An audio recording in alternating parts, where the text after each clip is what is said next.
एवं गछर मूल्य तो माने प्रायतः प्रथम श्रेणी पढ़ी पढ़ी आसुच एटा मध्य पाठ पढ़ा जाए जोटा कि एनवायरमेंटल साइंस गोटे एमती पाठ जोटा कि प्रथम श्रेणी पाखरु पीएचडी करने पर्यंत प्रति श्रेणी रे पाठटा थाए कारण परिवेश रो से ज्ञानटा समस्त पाखे रहिबा दरकार एवं से ज्ञान को उपयोग कले ही आमर पर पीढ़ी तार बेनिफिटा पाई परिबे। ठीक अच्छे पिला माने तेणु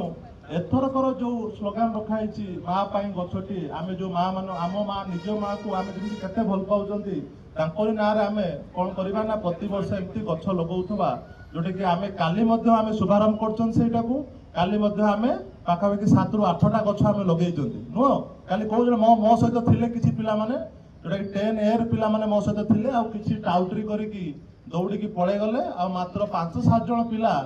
मो सहित जाइथिले गछ लगेया पई 5-7 जण लो 4-5टा पो ही रहिले गछ लगेया पई आ जो झियो माने हाथ टेकिथिले आमे गछ लगेइते जाइथिलु बोली सेमान जाय केवल फूल एवं पत्र सहित मजा नउथिले कि सेमाने गछ लगेवार उद्देश्य सेमानकर नथिला जा भी हो तेणु आमे चेष्टा करिबा कोन पिला माने आम घर मानकर